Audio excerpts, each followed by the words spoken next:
On the recording. All right, good morning, everyone, and welcome to the June meeting of the BSA Codes Committee. My name is Andrew Kolar. I co-chair this committee with Tarek Leskew and Drake Jacobs, both of whom are on this call. We are very privileged today to have Dorothy Mazzarella, the Vice President of Government Relations with the International Code Council, joining us, as well as Mike Pfeiffer, the Senior Vice President of Technical Services, to give us what should be a very interesting presentation on the upcoming transition of the International Energy Conservation Code into a standard. I know there's been a lot of concern and interest in what does that mean for the architectural community, and hopefully we will have a lot of answers coming out of today. We are going to be recording this presentation, and it will get posted in a few days through the BSA Codes resources website, and I think that will link over to YouTube. In a moment, we're going to pass this over to John Nunnery, the Executive Director of AIA Massachusetts, for an update on legislative and government affairs here in the state.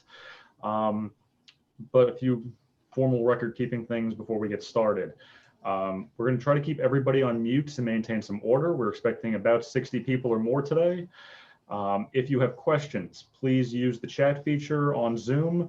So you can send them to either me, Tarika, or Drake. And then when there's a natural pause in the conversation, we will be happy to convey those questions to our speaker, whether that's John or Dottie or Mike.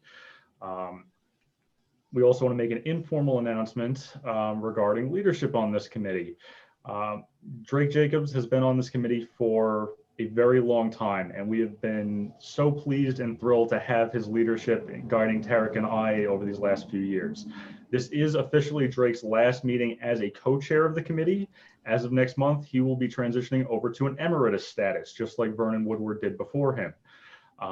We do want to do something to celebrate Drake's legacy on this committee. This news came in a little late in the game, so we don't have something today, and it would seem unfair to do it all virtually. So hopefully we'll be able to put something together for next month's meeting to address that. Similarly, we have been made aware of the BSA's official policy regarding term limits on chair positions. And technically, both Tarek and I are a little bit in excess of that as well. But we're not going to drop this committee instantly. So over the next couple months, we would like to hear from interested parties that would like to take on a leadership role and eventually succeed us in leading this committee. If you have an interest, please let us know by next month or over the summer would be great.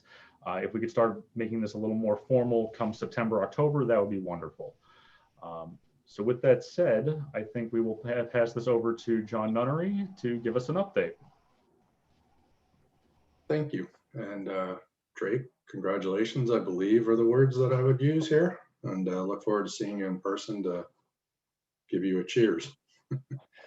I'll start on the legislative side of the equation. Probably the newest information for those of you that do state work or any kind of municipal work, this will be somewhat important. In that last night, the legislature struck a deal and sent to Governor Baker legislation to restore some of the lapsed authorizations that ended with the lifting of the emergency declaration as it relates to COVID at midnight on Tuesday. So while there is a very large package that was under debate because of the midnight deadline on Tuesday that the legislature faced, and not wanting municipalities and state government and others to have a gap, if you will, the lawmakers took provisions out of the House and Senate bills that they were already in agreement with and sent those to the governors last night. So remote public meetings are still on and can be held through April of 2022. And then some other issues like to-go cocktail sales and more importantly, town meeting flexibilities are all going to be in place, at least for another year. So for those of you that are doing any sort of municipal project or are part of state boards or commissions or attend any state boards or commissions or more importantly, if you are a member of town meeting or you attend your town meeting, that will all still be allowed to be held remotely, because again, as of 12:01 Tuesday, yesterday, without the law passed, all of those issues that I just mentioned had to expire. So last night, the legislature did put those issues onto the governor's desk. There were, again, a lot more issues in the bill that the conference committee is still going to have to resolve, but they decided to pull those items out immediately and put those on the governor's desk since there was no issues with those, or I shouldn't say no issues, but that the House and Senate were in agreement on both of those, or those three issues. So at least in terms of the next subject that I'll talk about, which is the BBRS, that is good news. The BBRS did meet last week. They are in the process of reviewing the 10th edition, and the reason last night's movement by the legislature is good is because the BBRS acknowledged that meeting once a month to review the 10th edition of the code is really not going to be enough to keep them on the schedule that they have. And as such, they've agreed to add more meetings, and they're proposed, or they voted they voted on Tuesday to agree to add 2 more meetings this year. So they're proposing to meet on June 24th and July 29th. That is in addition to their typical second Tuesday of the month meeting. So they had their meeting on June 8th, I believe it was this month. They're going to meet again on June 24th. They'll meet in July on my calendar, get you the right date. They'll meet on July 6th.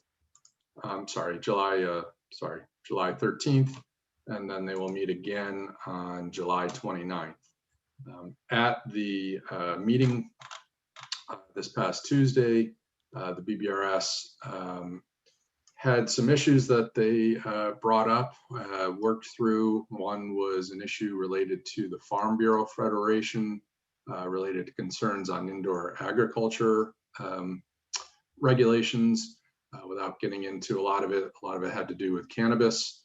And the board voted to table the issue, and I believe they're going to look a little more into it. As it related to the May public hearing, there were a variety of proposals that were put forward. 3 of them specifically dealt with concrete and concrete testing. And what the board did on all 3 proposals, which were essentially looking to put national standards into the building code. The concern was that some of the standards already existed, and there was questions being raised whether it should be placed in the code or not. But the long and short was, on those 3 proposals, they sent them to the Structural Advisory Committee and the Chapter 34 Advisory Committee for review. So those committees, or those advisory committees, will review the information and then get back to the board with their proposals. There was another proposal that dealt with asbestos and asbestos surveys. The board was concerned that that proposal was written too broadly, so that item was actually dismissed by the board. There were 2 additional proposals, both dealing with the stretch code. One was taking the stretch code and one of them dealt with residential, one of them dealt with commercial. Both, the board made the same decision on both.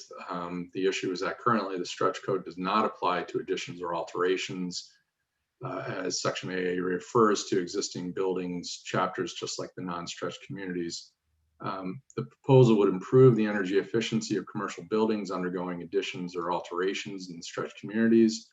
The proponent said that the proposed modifications would integrate directly with the structure of Chapter 5 of the IECC, but the board voted to table the discussion at the board level, sent both proposals to the Energy Advisory Committee, but more importantly, instructed the Energy Advisory Committee to work directly with DOER to come back with whatever recommendations they have. The suggestion was made to have the EAC work directly with the DOER because concern was raised that the Energy Advisory Committee could come up with one set of recommendations, the Department of Energy Resources could come up with another and force the board into having to try to negotiate between the two. So the board decided to instruct the Energy Advisory Committee to work with the Department of Energy Resources on this issue. And the board also acknowledged that the reality is the Department of Energy Resources is really in control of the stretch energy code and the new municipal energy, or the municipal opt-in energy code that they're developing. And that the BBRS, while the legislature makes clear that they have joint authority over it, the reality is it's really in the hands of DOER. And for the most part, the BBRS is really kind of washing their hands of anything related to the energy issues and really just relying on whatever DOER comes up with for recommendations. So that's what they did with the proposals. They then moved on to the 10th edition, and without getting into a lot of the debate, they approved a process by which if they approve a chapter as the board, as the BBRS approves a chapter, what they will do is they will put that chapter up onto their website so that the public can view it.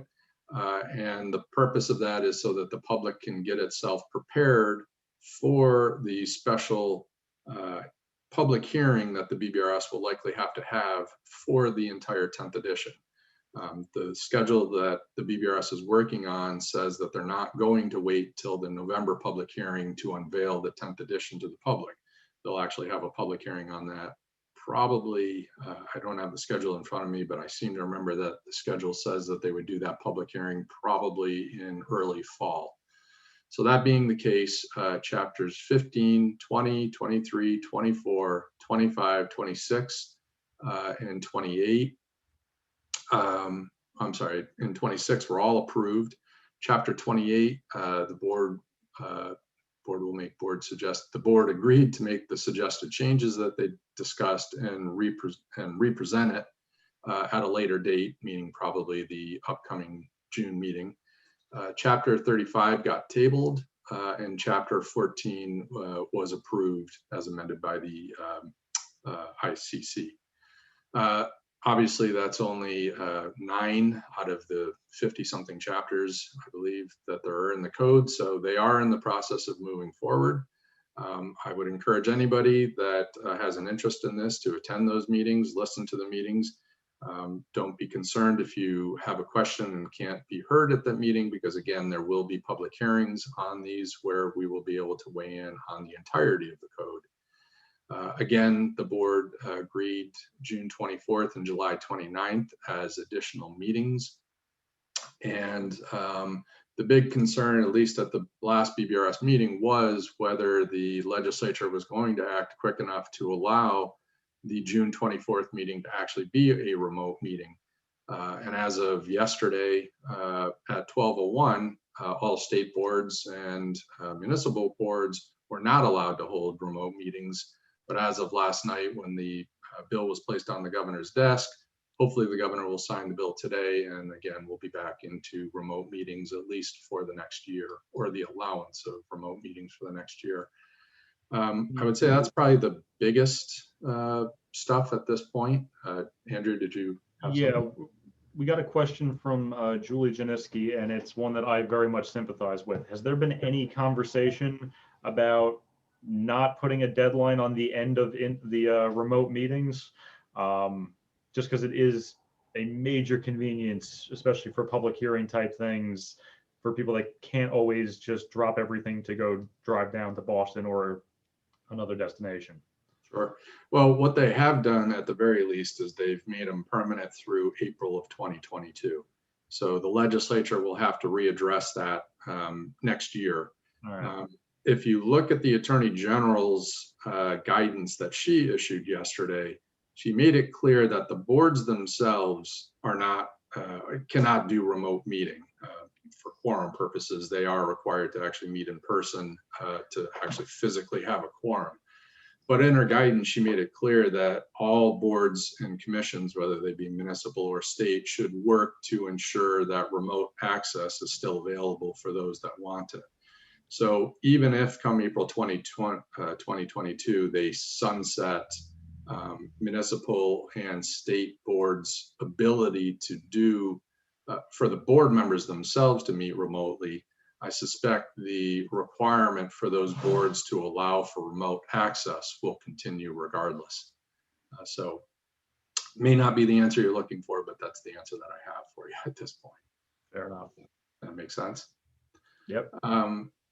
With that, that's really kind of the biggest stuff. I think it's probably far more important to get Dottie and Mike, I think it was, I forgot the other gentleman's name, to get their presentations going this morning, because I know I, for one, really want to hear about this change from a code to a standard. And given everything that we've gone through over this past year with our climate change bill, with the back and forth tug of war between the BBRS and the Department of Energy Resources of who controls our energy codes, and the fact that we're now going to have 3 energy codes in the state, I would definitely like to hear what the effect of the difference between a code and standard is.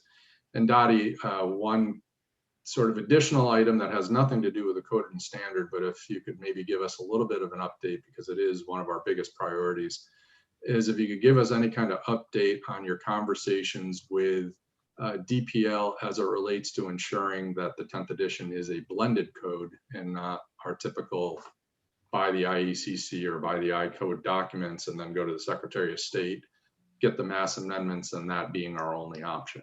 So if you could give us any kind of update on that. I know my board, and I suspect pretty much everybody on this call who supports the idea of having a blended code will be interested in hearing about that. So, and unless there are any other questions for me, I'll give you back my time.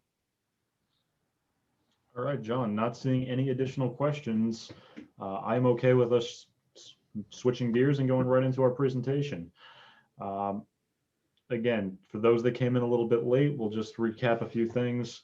Our speakers today are going to be Dottie Mazzarella and Mike Pfeiffer from the International Code Council. They're going to be talking to us about the transition from the International Energy Conservation Code into a new standard and what that means for the architectural and engineering communities. What we also want to address is our meetings are typically continuing education credit rated. Because of the changes to BSA's policies with charging for admission, we wanted to reduce all barriers to attendance today. So anyone that does want to get CEUs for today will need to self-report them. We apologize for the minor inconvenience, but we felt that the topic was just too important and everybody should be here that want it to be. With that said, if anyone has questions, please use the chat box. You can either send it to everyone, to myself, to Tarek Leskew or Drake Jacobs. And when we have a natural pause in the presentation, we will convey your questions to the speaker. And with that, I will open up the floor. Dottie, are you getting started or is Mike? Good morning. I will actually start and then I'm going to hand it over to the expert, Mike Pfeiffer, who I know is on as well. So I just went down to the little more button. Let me make sure I know how to do this. So I'm going to hit share screen. I think that's it right here. Let me pull. Does everyone see that? Yes. Oh my gosh, I'm already doing okay. All right. So, but you know what? Let me address what John had mentioned, and I'm so happy that I came on because John is really, I know he's your go-to person for all things legislative, but he's also my go-to person for all things legislative in Mass. I have to tell you, I have the more expert hat in New York. Prior to coming to ICC, I worked for the state of New York in various capacities for many years on the legislative front, in the legislature and the governor's office and 2 state agencies, insurance and Department of State, which is where our code adoption happens in New York. And so I know the legislature inside and outside. I do not have that ability in Mass. So John is my person who I ask all the very dumb questions that I have to. He never makes fun of me. He never judges me. He always is so forthcoming with information. And I still tell him I want a day where I kind of, like, take your staff to work day. I want to follow John one of these days now that things are opening up in the legislature and walk around the halls and meet some of the important people that he's interacting with every day. So he's a great resource. I know he is to you, but he is to me as well. So thank you, John, for that update. Yes, the blended code conversation. it's amazing how many years we've had this conversation. I know it's so critical and important to you guys, to your members, that we move in that direction. And I can tell you that we're happy to do it. We just have received roadblocks, as you know, from the Secretary of State's office. I would never think that that little front end amendment package makes so much money for the state that they don't want to give it up. But I think financial is unfortunately the driving force. We have entered into a contractual agreement at the very least with DOER to do an embedded energy code, but that we're kind of, I guess the ball is in DOER's court right now. We were supposed to have done it for the existing code. Each day that goes by, I'm a little nervous, but at least as an online version so that people can see it, maybe, want it, advocate even more for it for the building, residential, existing building. I know that's been more of the desire for your members, at least the building, I think first, and then maybe even existing building and residential. But we are still very open to those conversations. I know it came up at the last BBRS meeting as well. And, I think Dan and Rob Anderson and Dave Sullivan, who were the representatives from OPSI at the meeting, did say that, they would certainly continue the conversation, but unfortunately nothing official has happened as yet. But we remain steadfast to do whatever to assist. We can absolutely do it. John and I have spoken about it. What we usually do is we enter into some type of contract, which we actually already have with them now, to start putting the versions, everything that the board has approved. We're going to start putting that online so that people can actually at least see it. And then, of course, when it goes out to public comment, it has to be readily accessible to the public so that they can comment on the code itself. So it wouldn't be very difficult for us to continue on the process of creating, a custom code for Massachusetts. We would be happy to do it. It's just really kind of listening to the administration on this. So I think John will have to maybe dust off our negotiations and go in and talk to them again. Because I don't see the real desire for the leadership to want that, but I remain happy to continue the discussion. So that's kind of where we are on that. Does anyone have any questions for me? Or John, I should say. Nothing popping up yet, but if anyone has questions, please put them up. Yes, happy to. Well, thank you so much. And I have to say, I'm so happy. And I mean that, sometimes when controversial things happen, I love it because in a way, I love when it's controversial to my members because it means that they're paying attention and they're interested. I can't say the same for maybe my other colleagues in the government relations department. I think there might be some other states out there that don't get as interested. I love the fact that this is a hot topic and there was so much conversation when we did come forward with this potential of even when this discussions began and now to where we are. That makes me happy because it means that, Massachusetts is interested, that you all are active in the process, and nothing truly makes me happier. I always say I'd love to debate with somebody that actually is knowledgeable than someone who isn't. So I'll take comments, criticisms, you name it, all day long, because it means that my states are relevant to the process and nothing makes me happier. So I'm really glad that this is of interest to you, and I'm hoping we can answer some questions for you today. Mike is certainly going to get much more into the specifics, and I can tell you I've already, and he's probably laughing because I've been bothering him. I'm one of the people that from the beginning wanted to hear everything and talk to me because I really didn't even know the differences too well. I talk about the code so much. I was of course familiar with the A117 document because most states use it. We have some internal internal standards, and I'm generally familiar with them, but I really haven't dug in as deeply with them as I do the codes. Obviously the codes are what we're talking about every single day. So I'm so knowledgeable with that aspect in the development process. And I've watched it over the years when I worked for the state and now, of course, at ICC now for 16 years. But the standards are, I'm not as knowledgeable. So I welcome listening to Mike as well. And I'm constantly asking him questions. So I'm so happy that he agreed to come on this call today. So I want to just draw your attention. What we have done is down here, you'll see our website. So iccsafe.org is our main website, but we've also added an energy component where we are going to house, and we do have a tremendous amount of information right now on the website. And this is going to be constantly updated. You're going to see new information all the time, especially as we move through the process. So we're going to talk to you, of course, today about the updated International Energy Conservation development process, just kind of how that document can become more enhanced energy, carbon reduction. And then there's going to be a new component about an advisory council that's going to be coming. So let's see if that works. So of course, as I mentioned, Mike's going to dive in much deeper about the development itself. But as you can see, Massachusetts also uses, of course, the IECC by statute.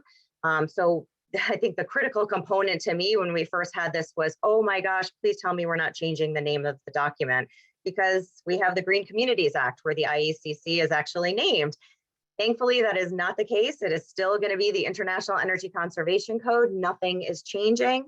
The 3-year cycle, that is, our Bible, I guess you can say. We want to make sure that the codes are completely coordinated and work as a family.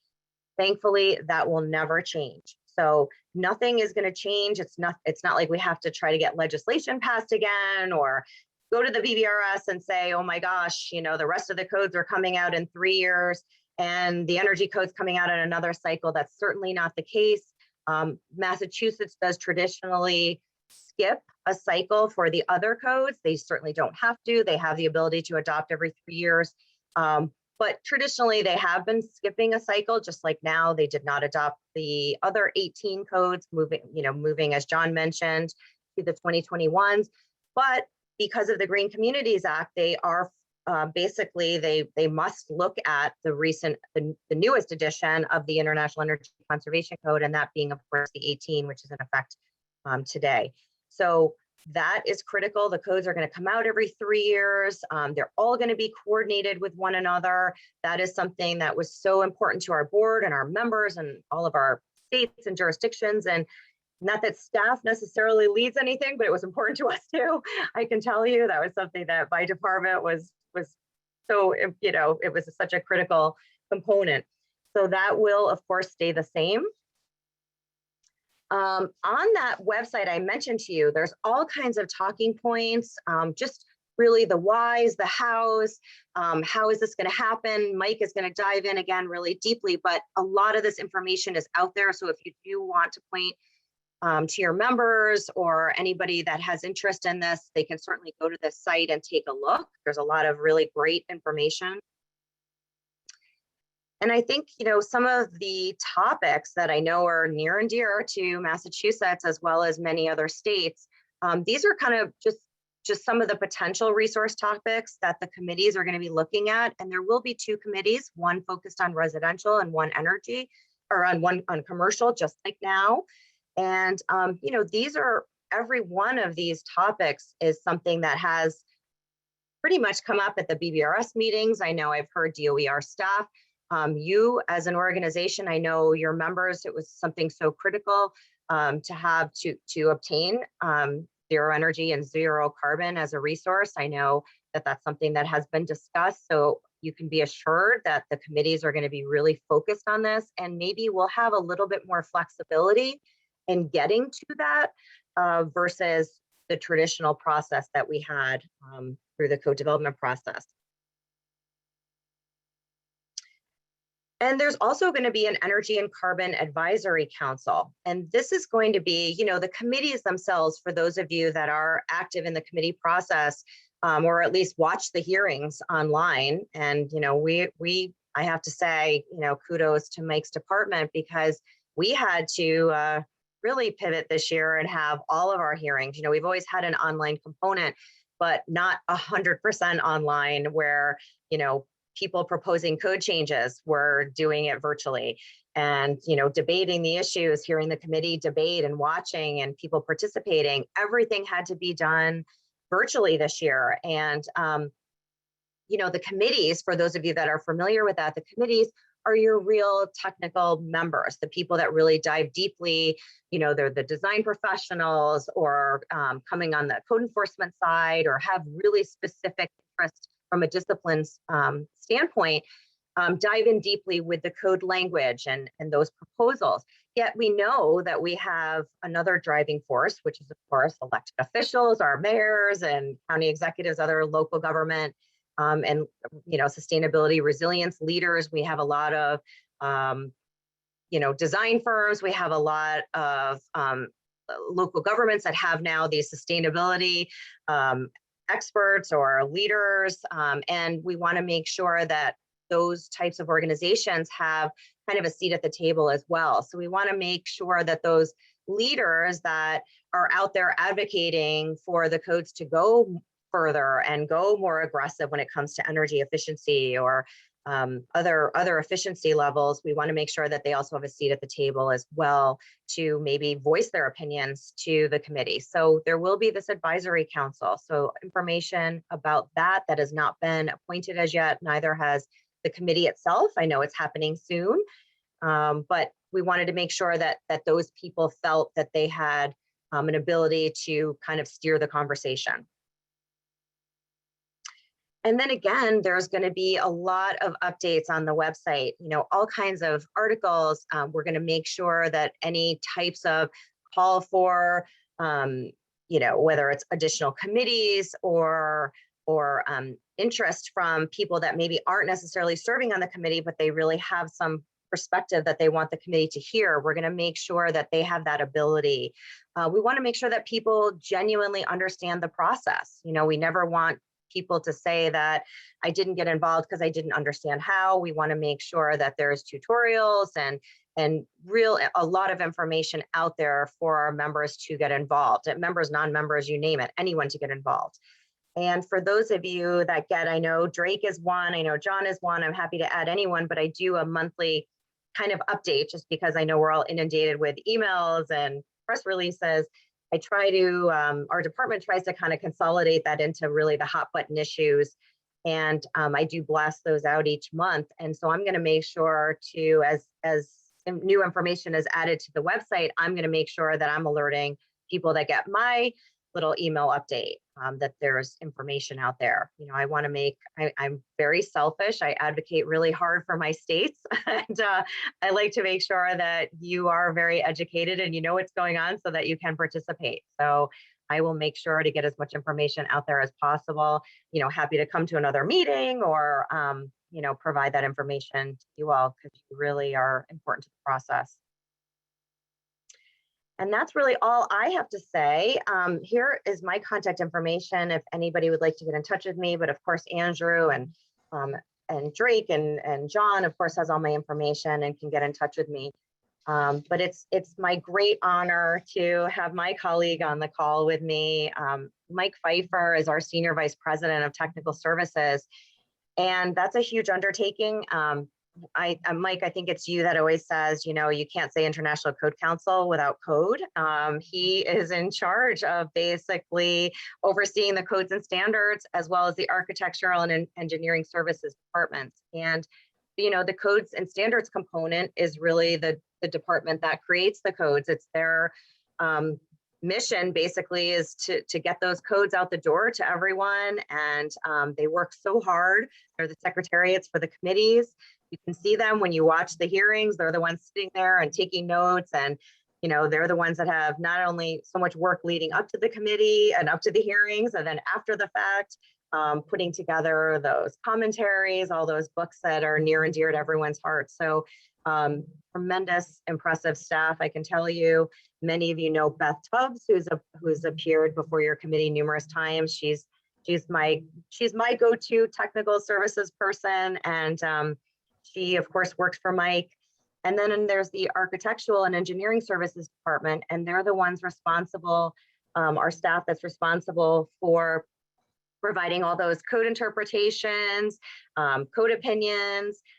We have, plan review services, training and educational services. So, and apparently we provide over 60,000 annually. So of code opinions. So they are really hardworking group of people and just such a huge asset. So Mike oversees that department. So it's my honor to introduce him. So I'm going to get out of the stop sharing screen here. So then Mike can take over.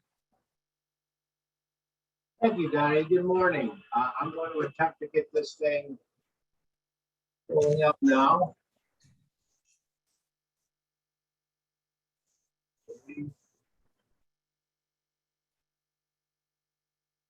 Can you see my screen? We can, thanks. Okay, very good. Again, thank you for allowing me to talk to you all. I got in at about 10 after 7 this morning, and I heard the one comment that resonates, not only resonates with your group, but every group. And the comment was, and Donnie touched upon this, you're interested in knowing what the difference between a code and a standard is. You know what? At the end of the day, nothing. Because all that's going to change is the way the document, let's call it a document, the regulations are developed. As Dottie indicated, it's still going to be the International Energy Conservation Code, comprised of commercial energy provisions and residential provisions. It's still going to be called Chapter 11 of the International Residential Code.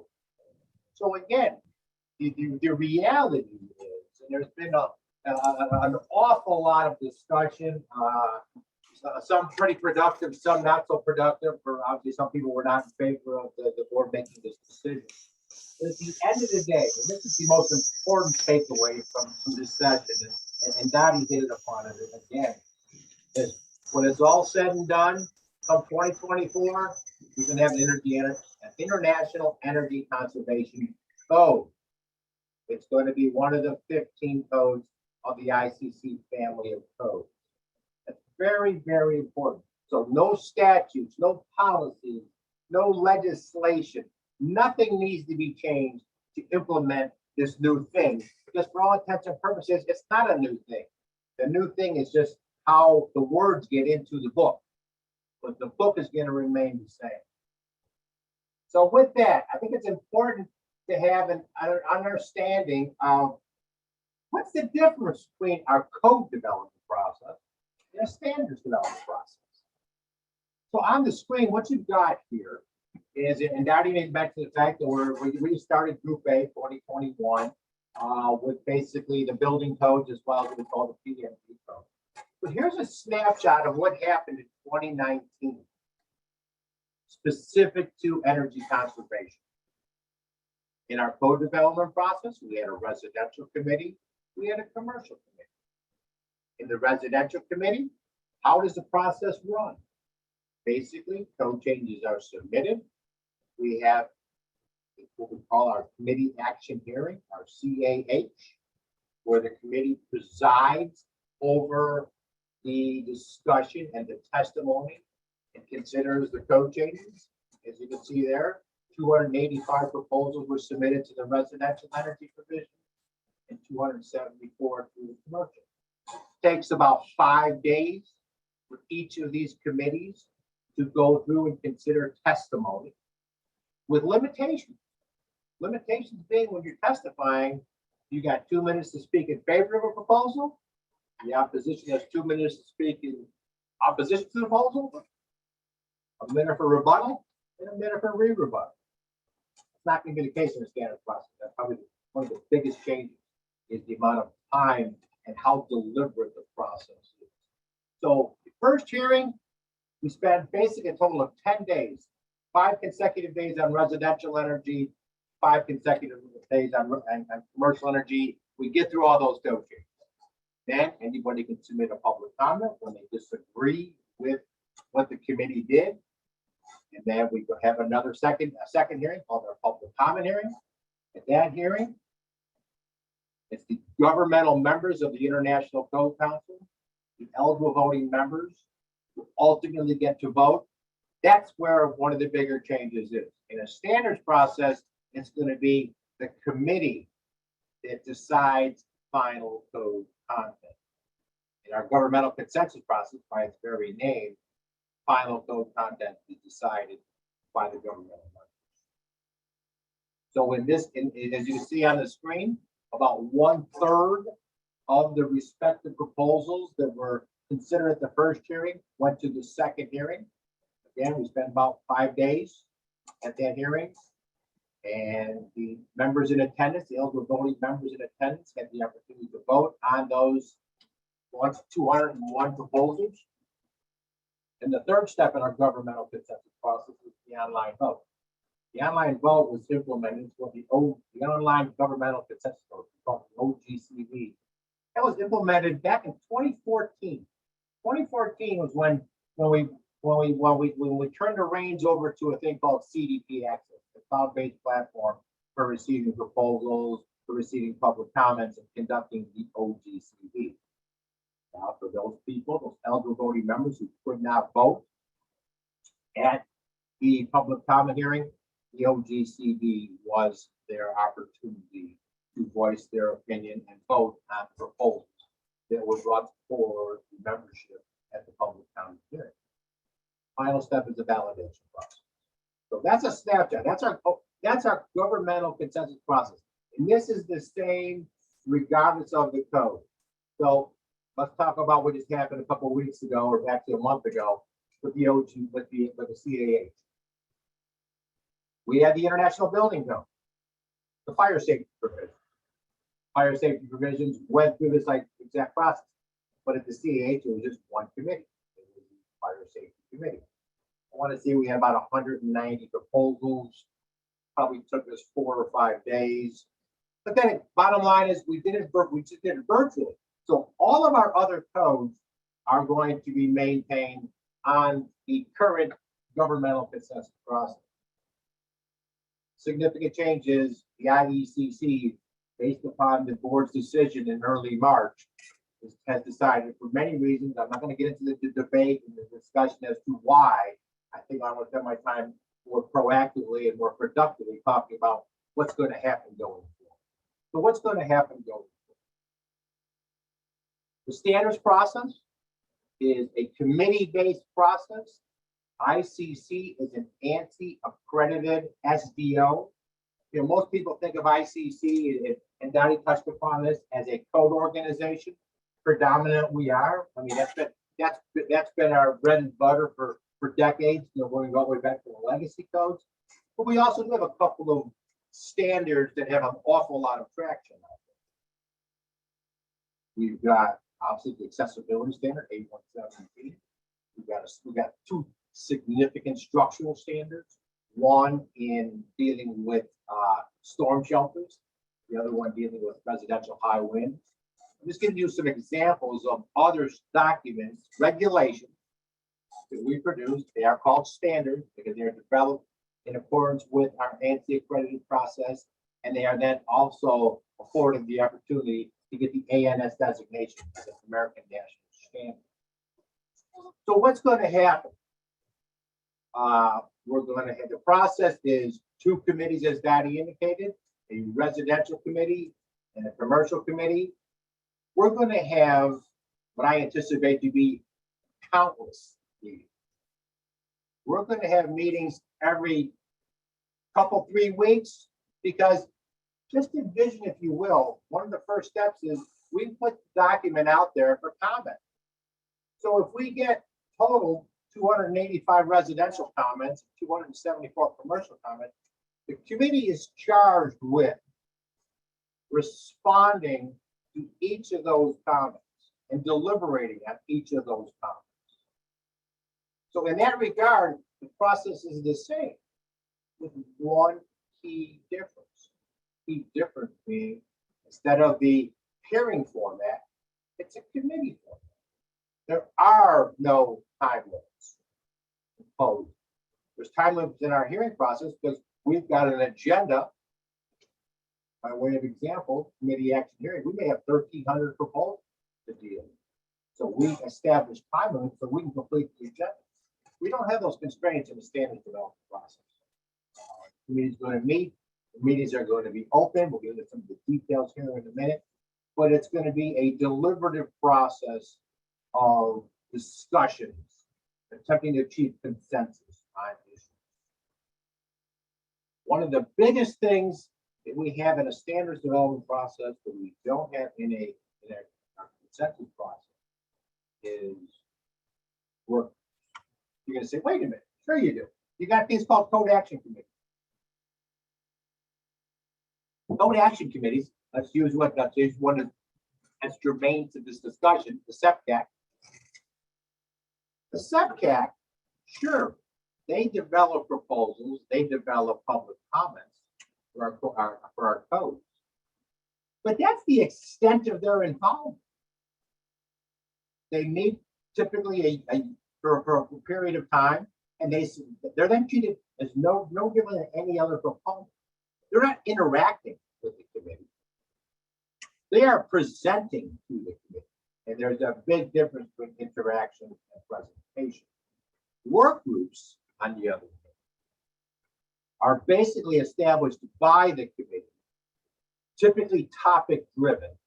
Work groups will be made up of a combination of committee members and interested parties who will then attempt to achieve consensus and bring their work product back to the committee. Totally different than our code action committees in that regard. Standards development is an iterative process. You receive comments, the committee dispenses with the comments, produces their results. People are able to then comment on the committee's action, and it becomes an iterative process. Because of that, it can be a somewhat lengthy process because the expectation is they need to resolve the comments that have been submitted. But at the end of the day, similar to our code development process, we will produce the International Energy Conservation Code and the International Residential Code in time with the family of codes in the fall of 2023. So in other words, it's still the IECC and it's still Chapter 11 of the IRC. Let's get into some of the weeds a little bit. We posted a call for committee about a month and a half ago, something like that. We received over 350 applications for the committee. So that just begs the question, it's not everybody's mind. When's this going to happen? We anticipate announcements to occur within a week in terms of committee appointments and the like. Okay. Next question that's on everybody's mind. How big will the committee be? Well, our code development committees are typically 15 people, with some exceptions down to 12. ASHRAE 90.1 that developed the 2017 edition had 45 voting members on it. We anticipate that in the FAQs that Dottie put up a minute ago that's on the website, I think we identified, maybe 30. I think we're going to see in the 40s in terms of number of committee members for these committees. So these committees are in charge of basically, at the end of the day, producing the International Energy Conservation. So you get the committees situated. Then what we're going to do is we're going to post a document. Procedurally, it says for a minimum of 30 days. It'll be considerably longer than 30 days, in all likelihood. What do we want to receive comments on? We want to receive comments on the commercial provisions of the IECC 2021 edition, the residential provisions of the IECC 2021 edition, and for any cases where maybe the IRC Chapter 11 does not mirror precisely what's in the residential provisions of the IECC Chapter 11 of the IRC. Those documents will be posted for comment. We get into terminology. In our standards development process, we call them comments. In our code change process, we call it code change. At the end of the day, they're identical. They're basically somebody offering what they think should be a change to the code in legislative format with a reason statement, with information on cost effectiveness, et cetera, et cetera, et cetera. Here's where the work groups come into play.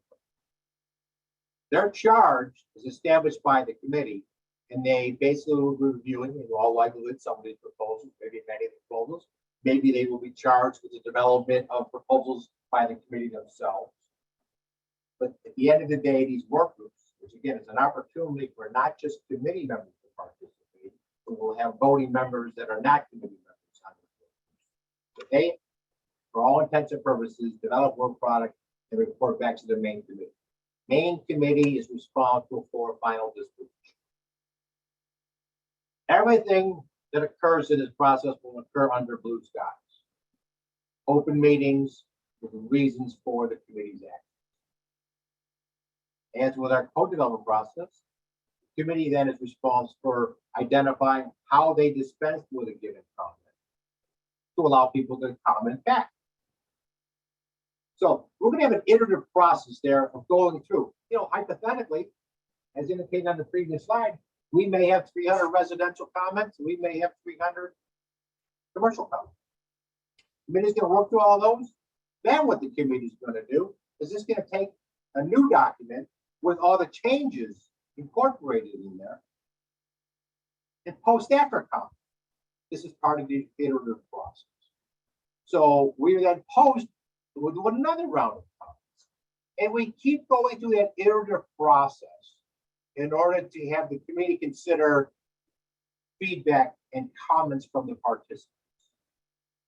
Okay, so again, it's basically, it's an ongoing iterative process of the committee does work, it posts it, it receives feedback. One thing that's very important, and at the end of the day, as indicated in the last bullet, committee ballots the entire document, and again, to the end. What's important also to note, as with all of our codes and standards activities, all of our activities that deal with technical issues, all documents will be posted. Not all SDOs post all of their documents. Some SDOs operate on the premise of those are committee view only documents. We put everything out on a website so people can see.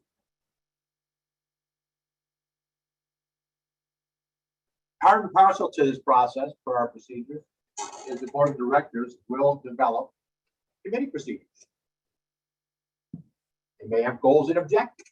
For those of you that have been following the process since March, the March decision, and specifically the document that was on Donnie's slide called Leading the Way to Energy Efficiency, the board of directors has revised the scope and intent of both residential and energy and commercial energy provision in that document. So the starting point will not be the current scope and intent in the IECC, but it'll be the one that was approved by the board of directors. Again, that's posted, that's produced in the in that document that we post on the website. It's also part of the committee procedures. Committee procedures will talk a little. They'll talk about the process. We'll talk about the fact that we have to develop a schedule. We've got to be able to be cost effectiveness data in order to get. And one of the commitments was really, really important is when you look at the new scope and intent, you're going to find something that you've never seen before as it relates to energy or any of our codes for that matter. And that's goal statements. The expectation by the board of directors is that the overall residential provisions and the overall commercial provisions will increase energy efficiency. Very important. That's one of the things that was voiced as a concern, which was, wait a minute, now we're going to do a new process. Can all these gains that were achieved in 2019 process, my understanding is it's right around somewhere between 8 and 10% increase in energy efficiency. Can they all be rolled back? And the answer is no. Overall, can individual provisions be rolled back? The answer is yes. But per the goal statement and the intent statement that the board approved, we are looking for positive increases in energy efficiency in every successor edition of the ICC. The difference between a code and a standard. People may or may not realize, but when it's all said and done, code and the standard are identical, because when they get adopted, they have the force of law. Sometimes people say, well, there's a difference between a code because the code sets the policy and the standard does kind of achieve it. Sometimes it does, sometimes it doesn't.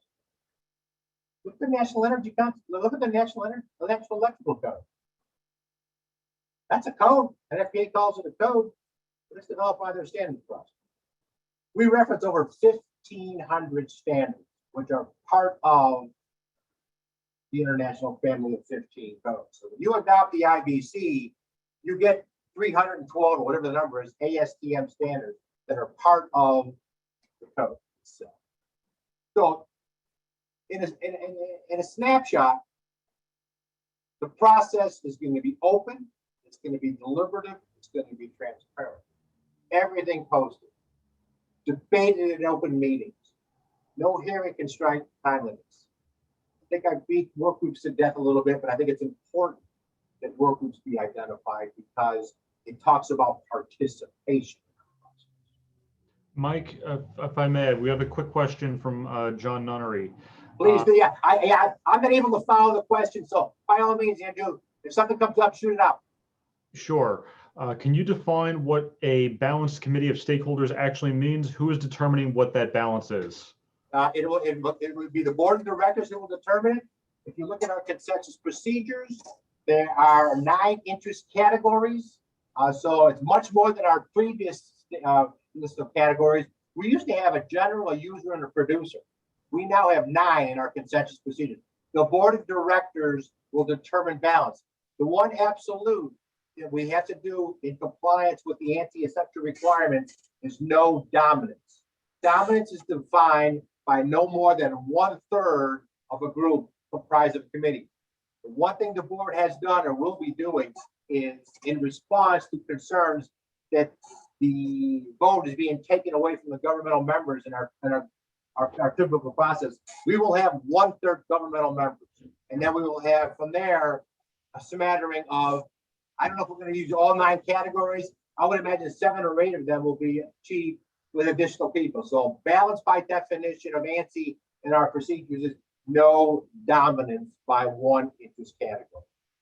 And when the board does make those appointments, that will all be identified. Okay, and just continuing on that same thread, how is consensus defined in this context? Consensus is defined in our standards process. You're going to by 2/3. 2/3. Okay. 2/3. Yes. Okay. Thank you. You're very welcome. One of the benefits of this process is, and Donnie made references. In fact, it's still important for us to be a coordinated family of codes.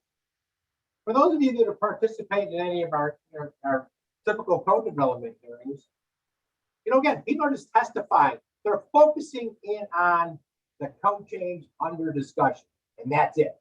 That's kind of what they're doing. In this process, there's opportunities to say, wait a minute, this comment wants to do such and so relative to energy conservation, but what about the provisions in the IMC dealing with mechanical ventilation that say X, Y, Z, and this proposal says let's go A, B, C. This process provides for the ability for that discussion to occur because we don't have the limits of hearing time limits. So we have opportunities while we're talking about a change to the IECC. Hey, wait a minute, let's step back a little bit. How does that relate? How does that interface? How does that coordinate with other provisions? Obviously, the one that always comes to my mind is mechanical versus ICC. And by way of information, I'm not an energy guy. I'm a structural engineer by trade and by education. So I've been doing the code stuff since 1987. But so energy is not my thing. I know a little bit about the structural side, but energy is not my thing. So that's why I try to simplify it and dumb it down for myself. It's deliberative and everything is documented. So I'll get you through one screen, and I think what I'm going to do is spend some time with questions.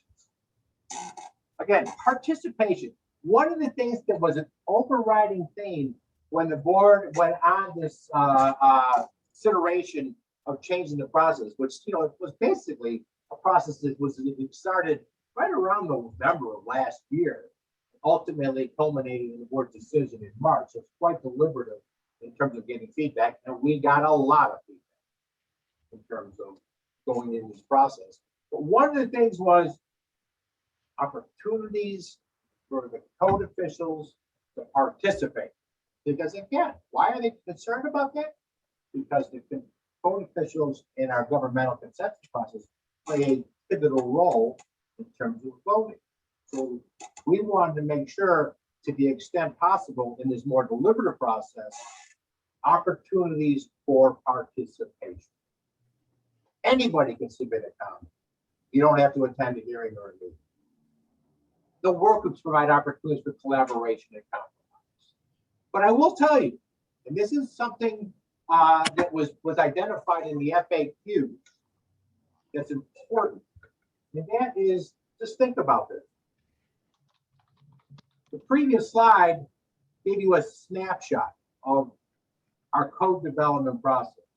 What was the commitment for the appointed Energy Conservation Committee?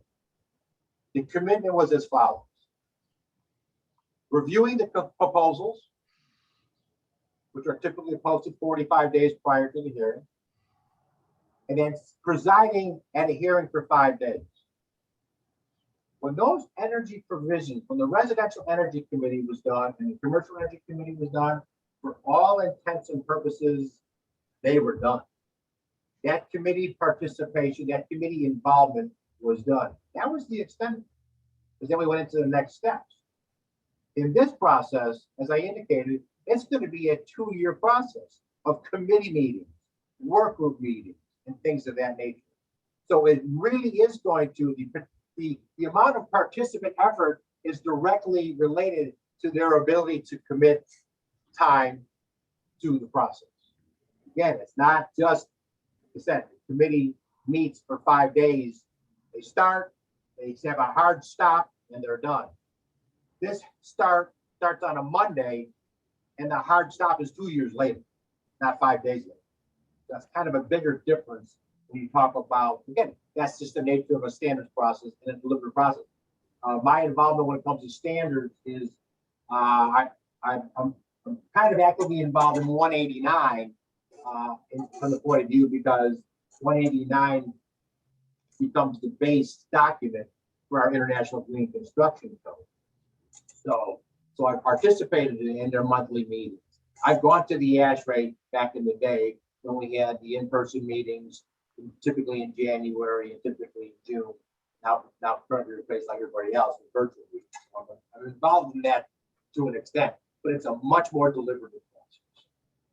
We're going to go with continuous maintenance. What does that mean, continuous maintenance?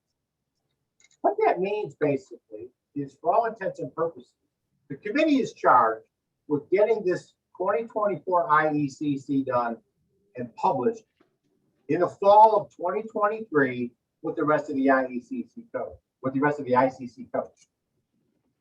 So they're going to put a hard line in the sand that says we're not going to be able to deal with anything past these issues because those are currently on the plate and they need to be ultimately resolved. But at the same time, when they draw that line in the sand in terms of standards content, or code content, they're going to continue on. And they're going to continue on under what's called continuous maintenance in our process and in ANSY's process, which means as soon as they're done with establishing content for 2024, they keep moving. What's the benefit of that? One of the benefits of that, obviously, is if they're keeping moving and they're producing amendments, they're producing additional documents, they're producing changes based on technological advances. Anything that's going to better the code for the 2027 edition, those become effectively amendments that could be adopted by Massachusetts or any other state. Some of the states that take energy conservation more seriously than others. So again, there's always opportunities for improvement. So continuous maintenance provides for that because the clock doesn't stop. It keeps moving. We draw the line in terms of what becomes content for 2024, but we're going to keep moving. And at the end of the day, again, which is one of the key aspects of the process, is the expectation that we're going to produce the International Energy Conservation Code. Very important. Again, you can't say that enough. Yeah, it's going to be developed by our standard process, but it's still the International Energy Conservation Code with the other 15 codes. And I think that's my last slide. It is indeed. So again, with that, Andrew, anybody, I'll be glad to answer any questions. Like I said, just to give you a heads up, we do anticipate some announcements forthcoming in a week or so in terms of getting the process kicked off, appointments and things like that. Thank you, Mike. I have a couple of questions, and I'm going to go first just to give the audience a little bit of time to populate the chat box with their questions, because I'm hoping that there's a lot of them. So we'll start off with the two that I have. You had brought up the subject of rollbacks, and this is one of those topics that I find particularly concerning and curious how it works. I was on the AIA's National Codes and Standards Committee a few years back, and we talked about this a lot, of what happens under the scenario when the energy code has advanced so far, it actually has exceeded market conditions, and it becomes almost impossible or more difficult for practitioners to keep up with the demands, in which case sometimes a progressive rollback of some requirement becomes almost necessary. You had commented that we could go in and strike individual provisions or make minor adjustments, but you couldn't have a sweeping rollback. And I'm not saying that anybody wants us to have a sweeping rollback. Obviously, the goal is eventually to get towards net zero energy and very low energy intensive buildings. But when we have a condition like that, what is the mechanism that allows us to rein things back if we have to? The mechanism is the committee procedures, and specifically the scope and intent that I cited earlier, Andrew. Mm-hmm. It explicitly states in the intent statement, which will be enforced by the committee and the committee chair, obviously with oversight by staff. Now, I will read you the actual statement. The code is updated on a 3-year cycle, with each subsequent edition providing increased energy savings over the prior edition. So basically, the committee's responsibility is to abide by and comply with that specific intent statement that'll be in both the commercial provisions and the residential provisions. Okay, and obviously, and the intent statement, I think it's kind of important. If you all get over to that, if you guys, if you're an opportunity, get over to that website that Dottie cited and look at that leading the way, because actually in the intent statement, it talks about glide paths to achieve zero energy by 2030. That's all built into the actual intent statement of the IECC. The intent statement went from about 3 lines to about 14 lines, based upon and this is approved by the board of directors. okay, and if I followed that right, obviously the board is appointed by the ICC to try to create a diverse collection of stakeholders with various differing expertises to inform the committee. Right. But the board ultimately has oversight on it. So if for whatever reason a portion of the committee is essentially working against the mission statement, the board acts as a control to basically rein that back in and get them on. At the end of the day, it'll be at the end of the day, preferably the mechanism would be a combination of staff and chairman in terms of exercising their authority, in terms of direction.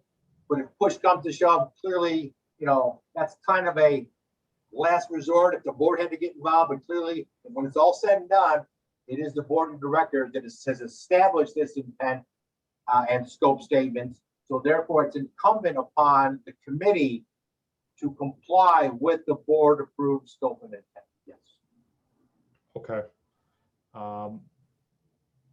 Obviously, I want to be optimistic that everything here is going to work, but I just want to play devil's advocate.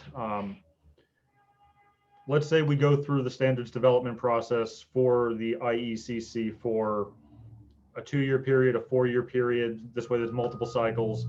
If for whatever reason it doesn't seem like this is performing in the way that it's intended, does the ICC have any escape valve for reverting back to the code development process if for whatever reason this didn't work?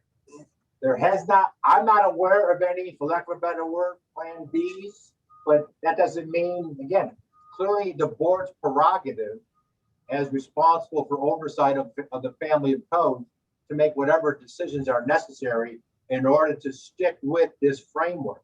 So I would have to conclude in that regard that if something were to occur, again, playing devil's advocate, that the board would be the first one to say, okay, what's happening? Why? How do we fix it? Because again, ICC is committed in this regard to this effort.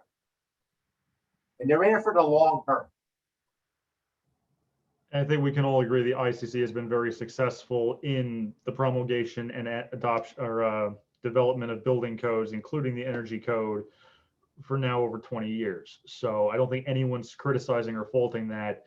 Just want to make sure we're all on the same page. I think we are. Again, ICC is exercising a very significant commitment to this effort. Okay. We have a question from Gary Brock.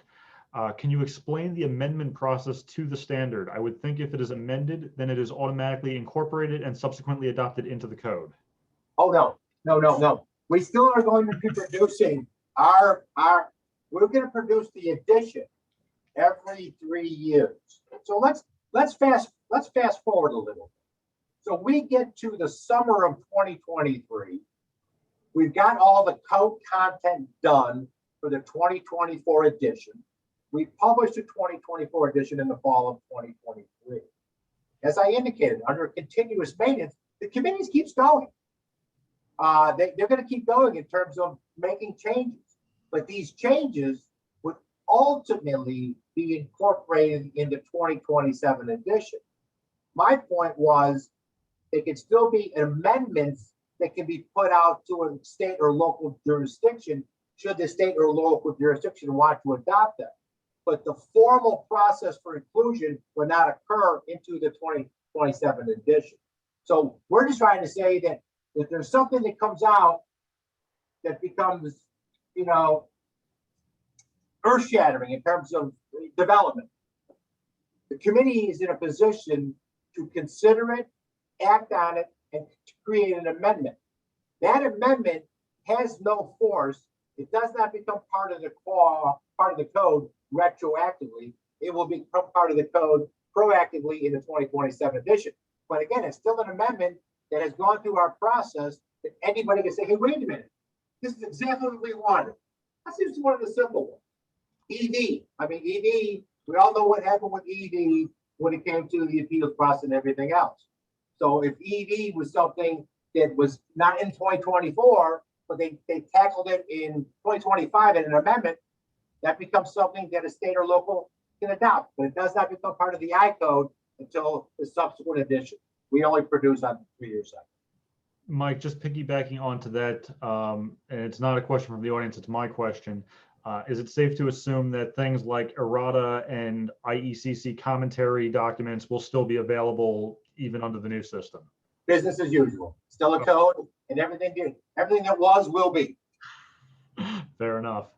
Doug Rand is asking, with this process more flexible, is it more susceptible to being bogged down with objections, the proverbial send it to committee for study? My expectation is no, because I'm relying on, again, this is similar to your previous question in terms of if it on the devil's advocate, we are focused on producing a 2024 edition. So we have to get it done. So in that regard, we will do whatever it takes to make sure that happens. Now, it's my expectation. Like I said, I've been doing this for an awful long time. That if all of a sudden we get into some stumbling blocks in terms of, I don't know, call it a faction of the committee. Again, keep in mind that we've got 9 interest categories now. So again, the 1/3 block for lack of a better word, which is still not dominant, is code officials. They're going to have a vested interest in getting this thing done. So whether or not other participants, and I'm not going to name names, would cause barriers, again, my expectation is we're all going to be in the same boat, rowing in the same direction, but we'll see. Fair enough. John Nunnery is asking, if the focus now is not limited to just the proposal under consideration, but can include how the proposal interfaces with related sections or other codes, is there any concern that the most identified reason for opposing energy code changes, i.e. cost, as it relates to other sections will gain strength in reasoning to keep energy code changes to a minimum? I don't think so, because I think because typically we're talking about other code sections, we're talking about coordination. So I think there's an opportunity, while the IECC cannot change, again, using my limited knowledge on energy, the mechanical code, they can look at the mechanical code and say, wait a minute, the mechanical code says this proposal says this. Again, the committee has the ability to take what they receive and revise it to achieve two things.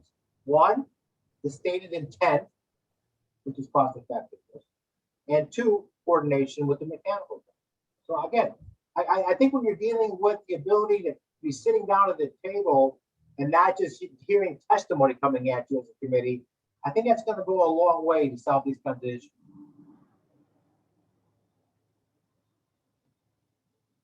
Okay. Another question I have, Gary Brock is asking, how often are committee members changed? Is there a term limit? The current committee, we anticipate, as indicated on the FAQs, we anticipate the initial seating of the committee will be a 3-year term. The reason for that is quite simple. We're in June of 2021. We want to they need to be done, again, producing 2024 content by the summer of 2023. By having a 3-year term, that gives them 1 year beyond the development of the 2024, retaining the institutional knowledge and continuing the process on with the continuous maintenance. So the initial terms will be 3 years.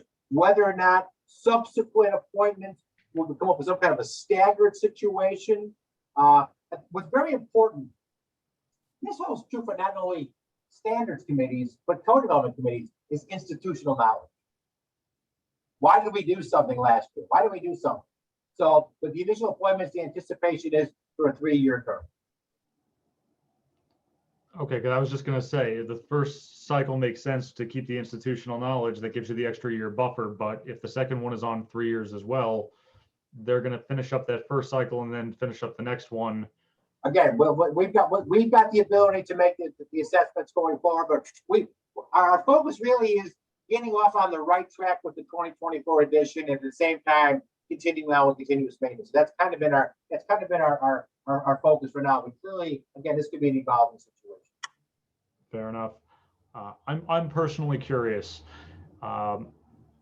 Is this by any chance a precursor to something we might see on other I-codes? Very common question. I don't see it personally. Again, I think it's a function of content. I think it's a function of how does the process serve the constituency, the designers, the engineers, the architects, the code officials.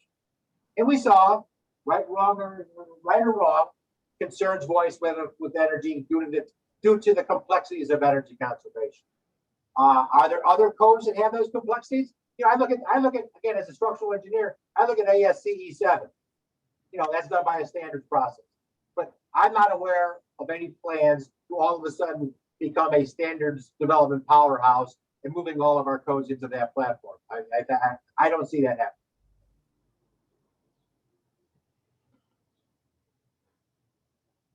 All right.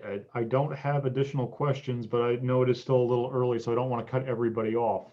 I'm okay with saying if somebody has a question, please unmute themselves. And if we have multiple people, we'll organize accordingly. Does anyone have additional comments or questions? I'll offer an observation that I'd love to hear Mike or others' thoughts on. So looking at the process, what is abundantly clear is it's very transparent, which, kudos to you for that, because that's clearly what, these things are about.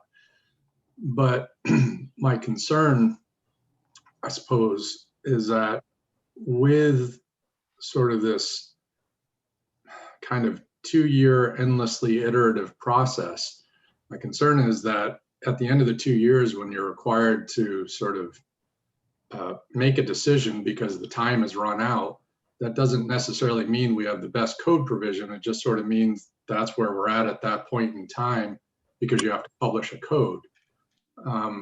And what I can imagine, especially around energy provisions, is there's going to be a lot of back and forth. People pushing for one thing, which generally will be stronger energy provisions, and other industry forces pushing back against that. And with a process that doesn't seem to ever end, except for at the end of the second year, when you're getting ready to say, it's time because it's time because now we just have to publish. It just makes me wonder, is that really the best approach to developing our codes? It just seems to me we're going to get the code that, at least as it relates to energy, that is the snapshot in time of where people are at, as opposed to, again, the best code that we could actually get.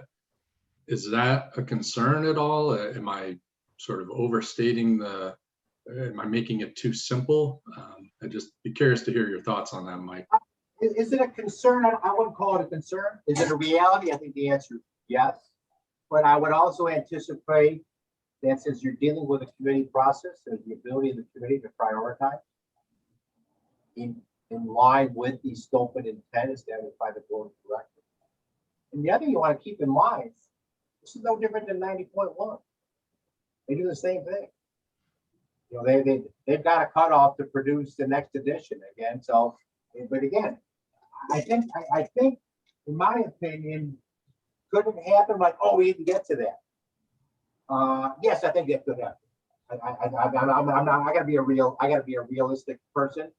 All of a sudden, we're in the spring of 2023, and some new development comes up, and there's just not enough time to have that thoroughly considered, debated, and consensus achieved in a timely fashion for the next edition.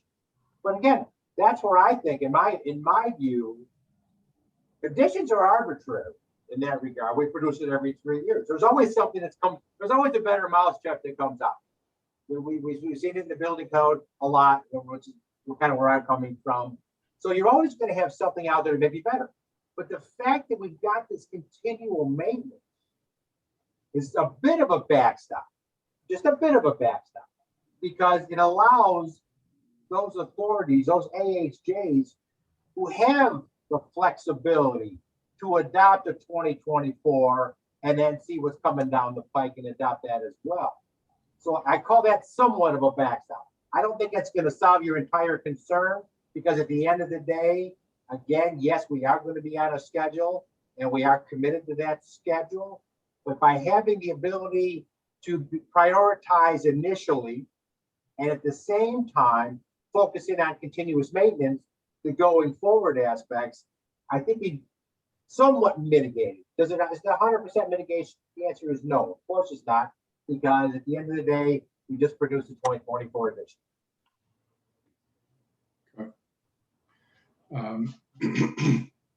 As a follow-up to that, by way of the only example that I can sort of put forward that I'm sure everybody's familiar with, we've had 3 administrations now dating back to Obama, Trump, and Biden, and what we've watched is a back and forth, meaning one administration does something, the next administration comes in and undoes it, and then the third administration comes in and undoes what the previous administration did to go back to what the other administration did. What I'm worried about, or my question is, are there any sort of backstops in place, at least in terms of the energy code, that says once we've done something, we're not going to go backwards?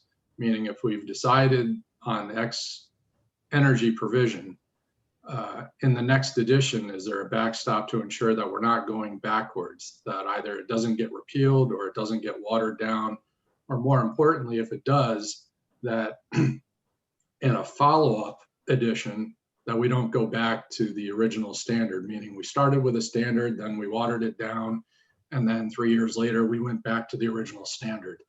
Is there any sort of process in place to ensure that that doesn't happen? I believe there is, and that was kind of part and parcel to Andrew's question. It's built into the intent statement established by the board. Where basically, again, could there be I call it an individual rollback. It used to say fenestration of X and it got rolled back to Y or whatever it is. But again, strict compliance and enforcement of the intent statement, which says there has to be positive energy savings from addition to an addition.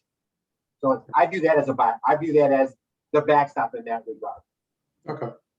And to your point about we went from Obama to Trump to Biden,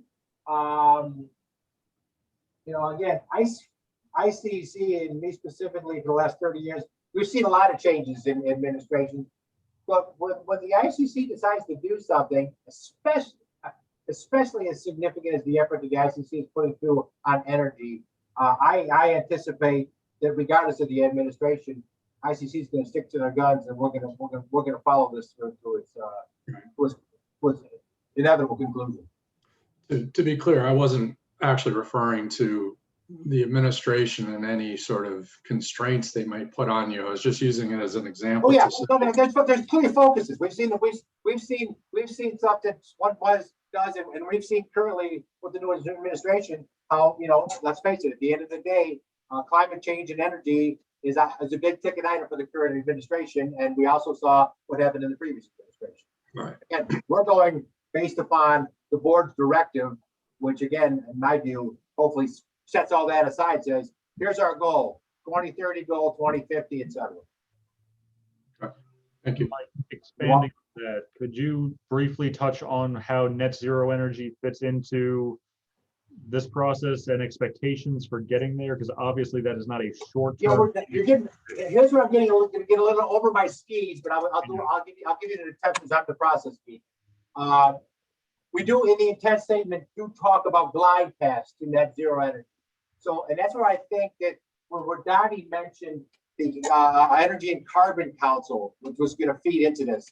So I think there's going to be input points into the process. Now, again, whether or not these quote glide paths become mandatory in a code or possibly put into an adoptable appendix, there's multiple ways to skin that kind of a cat. So that's something, I hate to say it, but that's kind of a TBD in my mind. But Fair it's enough. clearly identified.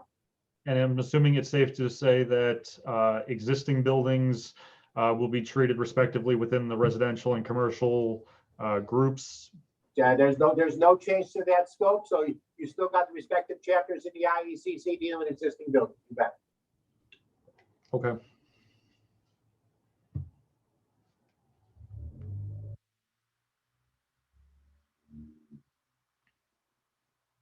Other questions? We still have a half hour available if we want to take advantage of it, please.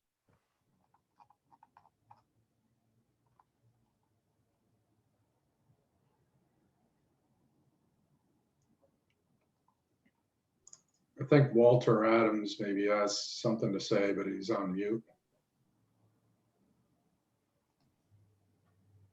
Sorry, thanks.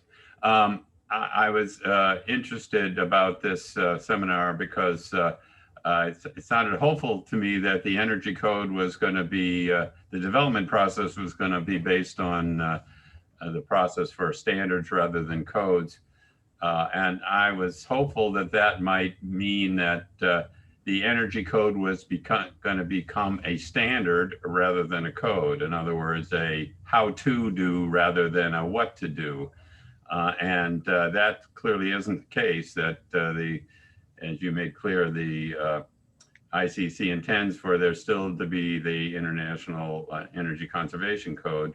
But I think that based on my individual experience and my years in the code compliance world, that building officials really do need a lot of help, still need a lot of help in being able to understand how to evaluate information that's provided them in terms of satisfying them that the energy code provisions are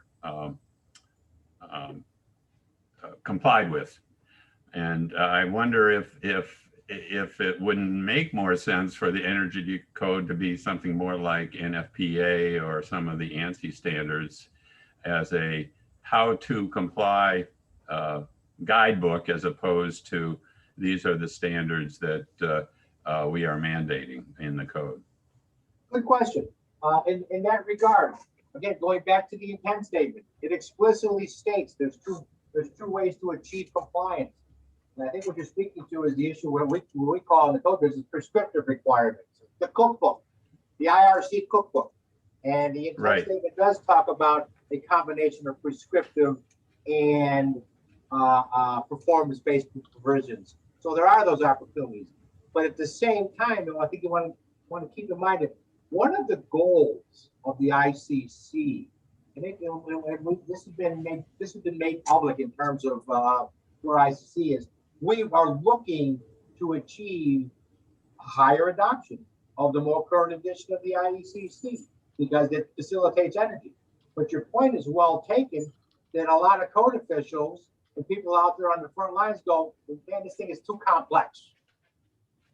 We need it simplified. I know at one time the SEPCAT, again, was a committee, ICC committee that could feed into this process. We're potentially looking to develop a package of prescriptive requirements to make it easier to be done. So there's nothing that limits what the committee can do. I do have to say, when it comes to a code versus a standard, I've seen codes that are setting policy, and I've seen standards, and I've seen codes that have prescriptive requirements. So, and I'm very familiar with the NFPA process and their code and their standards. And again, at the end of the day, they become regulatory documents. So you want to make sure it's a regulatory document that is easily understood and it's easy to comply with. I think ICC shares that in all of our code writing, regardless if it's our code development process or our standards development process. Because at the end of the day, if you can't understand it or you can't apply it, it sits on the shelf and it doesn't get used. So that's clearly something. And then it also speaks to the issue of support materials, guidance documents, guidelines that will be part and parcel to the development of the IECC. I envision it's a significant portfolio of materials, for lack of a better word, to aid in this, where you've got something. Because you're still going to have the reality is in code development and standard development, you're still going to have the occasional occurrence where you look at a passage in a code or a standard and you start scratching your head going, what exactly is this saying? I hate to say it, but that's the reality of the development process, be it a code or be it a standard. But that's where some of the support materials may hopefully assist in that regard. But again, job one is to create a code which has advancements in energy in every subsequent edition, and at the same time, an adoptable document. If you don't understand it, you can't adopt it. What's the point? That's one of the things that I've been watching with 189 is one of the concerns that has been voiced, which was the high degree of technical requirements and the need for more options for their jurisdiction. Well, that's when they built in what we used to have in our green code back in our inaugural edition of 2012. They called it jurisdictional options that are now in the IGCC. Because at the end of the day, where does this start and stop? It starts and stops with the local authority or the state authority, because if they don't adopt it, it ain't getting used. And that's got to be a focal point.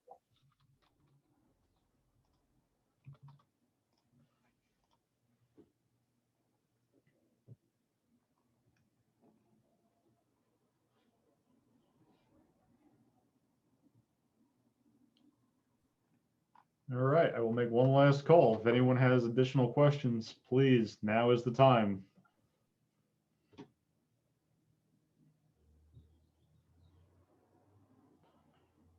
All right, hearing none, I want to thank Dottie. Sorry, Andrew. Please, go ahead. Mike, could you flesh out a little bit the schedule for this process? No, Okay. what Again, is- it's a lot of it's still it's still up in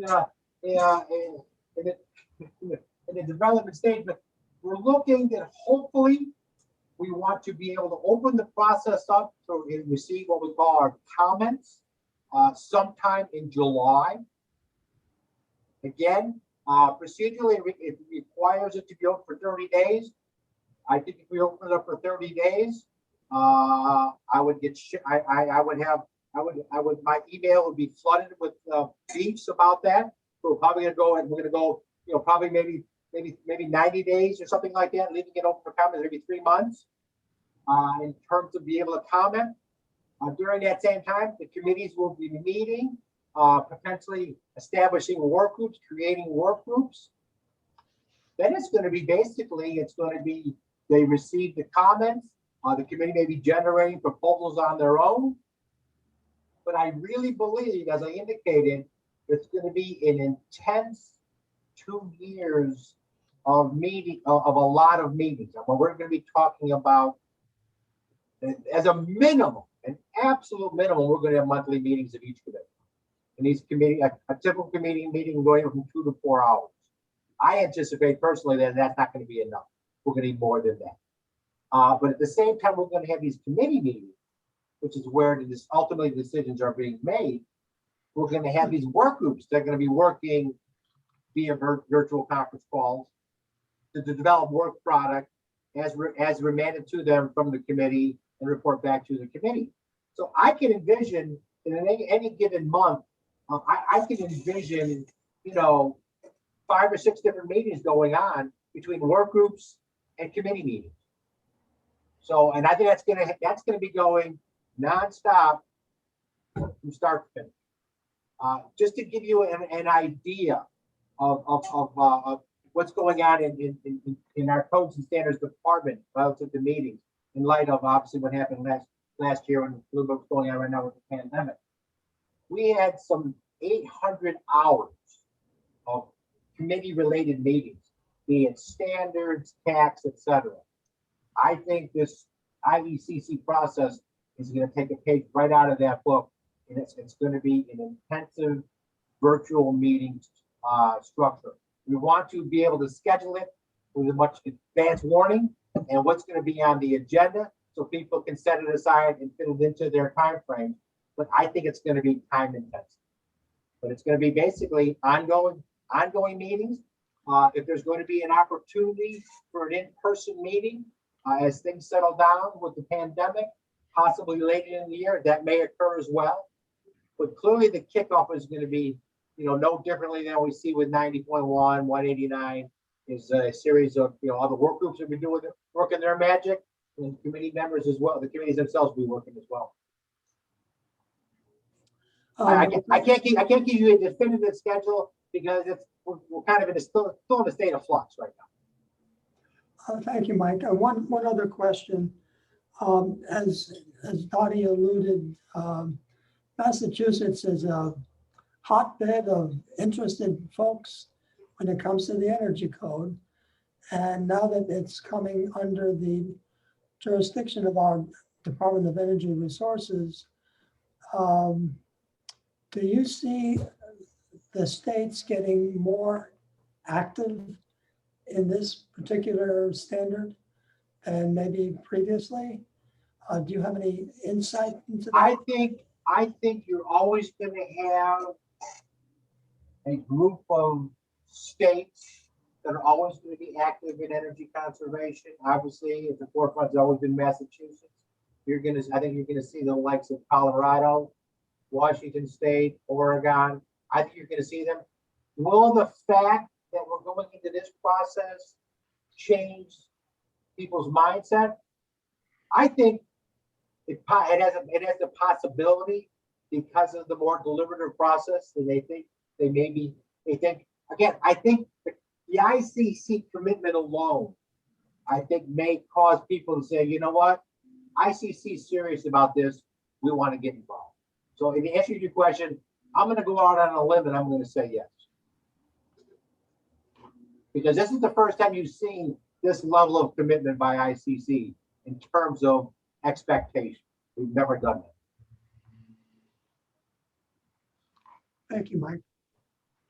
Yeah, and I will say I agree. I think we're going to see that as well. I think we're going to see a lot of interest, as Mike said. You know, we always had our kind of our bookend states that were always very interested, but I think you're going to see it much more nationally. You know, we always have the groups that, you know, maybe don't want to go as aggressive, but I see that less and less now. I think even the groups that traditionally weren't the energy advocates or whatever we want to call it, the people that did want to maybe go further, I think the market is leading in that direction. I think this is one of the codes where you have just in general residents. You know, John can tell you, and we sit at the BBRS meetings, you know, when we had the hearings, my gosh, you know, you had people coming in to testify that were just residents of a jurisdiction that wanted to, you know, take energy to the next level, which was then pushing the BBRS to do the same, which is probably what led to the legislation that passed more recently. So I think you're going to see that. I think there's more of an interest, you know, and like I said before, I welcome that. You know, the more people involved and interested, the better. I mean, I can tell you years ago, before when Mike talked about CDP access, which gave people the ability to vote online, or, you know, and to vote on the code changes, you know, you would walk by a room and, you know, and energy is a classic example. Many years ago, you might have had 30 to 50 people in a room voting, you know, versus maybe the fire code had, you know, 1,000 people. I think now we're seeing that packed room of people on the energy code and those people voting on the codes. It seems to be energy is really the hot button issue. So I think it's gonna spread even more. I agree with Mike. If I could add something to that, one of the things I like about the process that ICC leads in this case is that you get many different viewpoints, agendas from across the country. And sometimes folks in one jurisdiction or one state may not be aware that some things are happening elsewhere that maybe they ought also participate in. So energy seems to be like that. So I'm going to go out on a limb and suggest that the next hot button, if you will, is going to be water. I think we're going to see it across the country.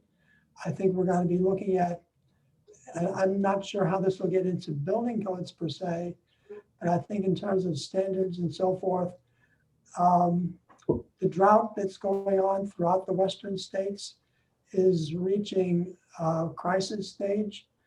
And a lot of jurisdictions out there are starting to see the issue. As you probably know, water is gold in the West, and that they have actually treaties between the states regulating who can take what water. And I think that that's going to become much more of an issue as the availability of water is reduced just because of climate change and the reduced snowfall, rain, and so forth. You know, if we get a serious drought in places like Washington State, which has historically been a rainforest, we're in for a really long, very difficult time. And I would see that water is going to be our next big issue.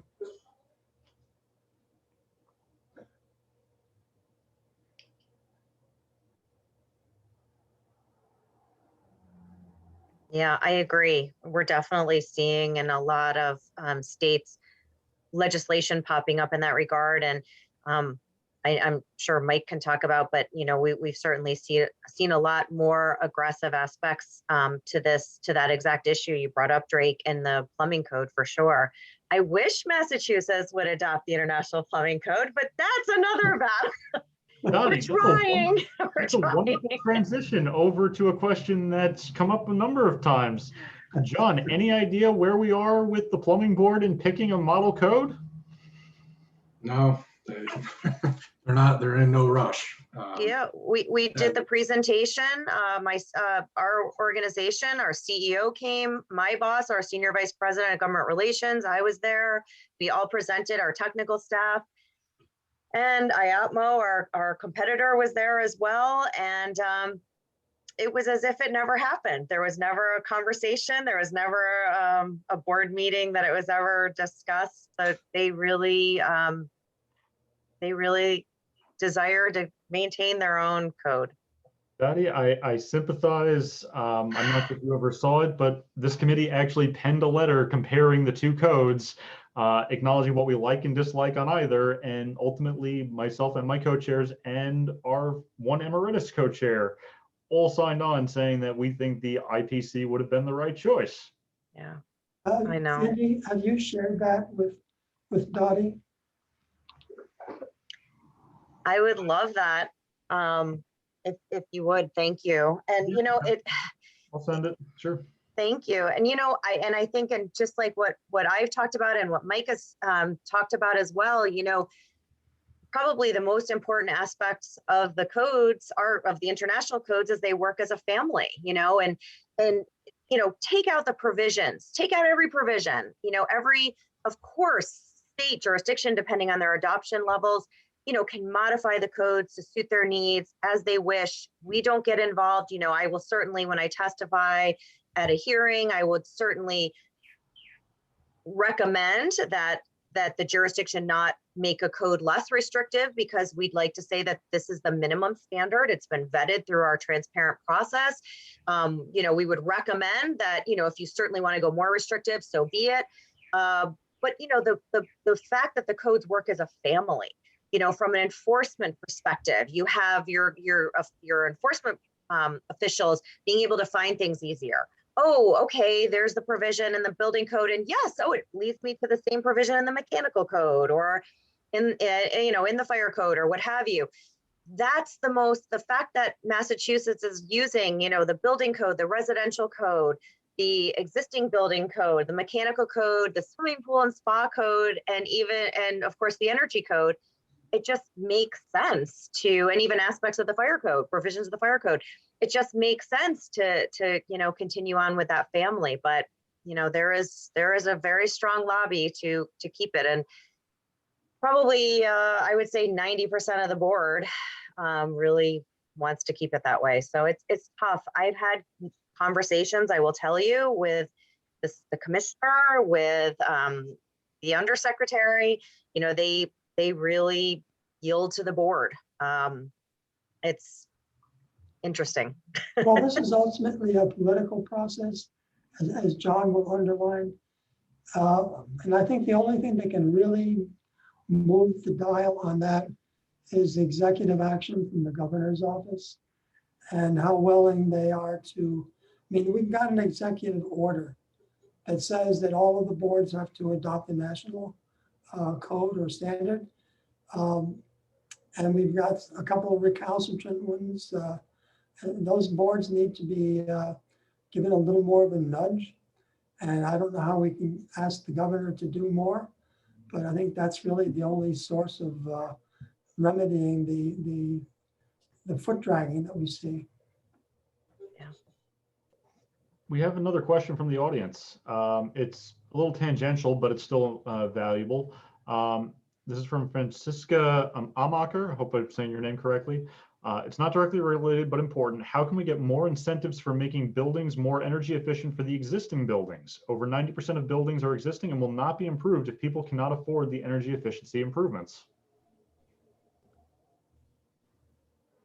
I'm definitely over my skis on that one in terms of, I mean, that gets into, you know, investment incentives and things of that nature. You know, you made mention, Andrew, about the fact that what's going to happen with existing buildings in the IECC. Well, again, we do have a dedicated chapter. You know, obviously the challenge is going to be, can you put in retrofit requirements for energy similar that you do retrofit requirements for things like fire safety and things like that. I think that's always been a challenge, to be very candid with you. I think, in my view, something like that, more often than not, will be more at a state or a local level.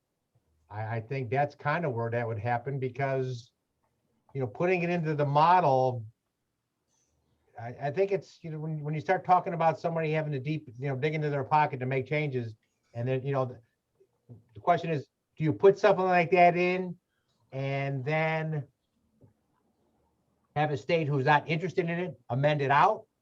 Or maybe there's an opportunity to build an appendix for those who want to adopt it, which is kind of analogous to doing it at a state and local level anyway, but at least you give the model in an appendix. So there are ways of potentially doing it. But again, I think historically, every state is not Massachusetts in terms of their perspective on energy. And so I think that becomes part of the challenge. But again, maybe an adoptable appendix or at a state and local level. It's very true. I'm actually curious, and forgive me because I don't know exactly which local law, but I know New York City a few years back was starting to do a local law that was going to start requiring retrofitting for energy systems or audits on existing buildings.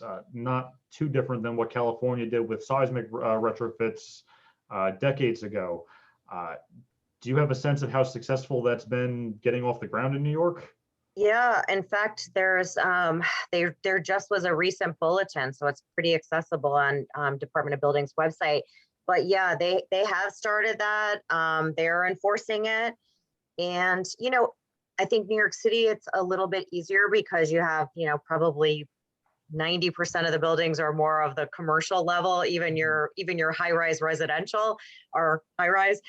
So there is much more of a demand, but yeah, they've had it in effect, and they are enforcing it, and there are, I think they just, in fact, I want to say even last night, I think there was a presentation. The only reason why I know this, I do get the updated bulletins you can sign up for, but I just testified Monday on New York City's code update.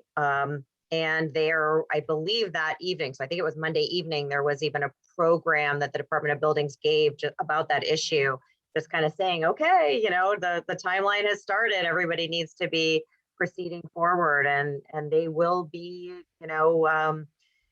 following up, and I'm sure passing out violations if people don't follow. So yeah, that will definitely serve as a good model to other places. I think one of the biggest problems with the energy retrofits are expensive, no matter what you do. I mean, just think of your house. Let's say you have an old house. Most of the houses around here, my house is 114 years old. Retrofitting is and was a problem. A former owner of the house had it insulated. What they did is they drilled from the outside in.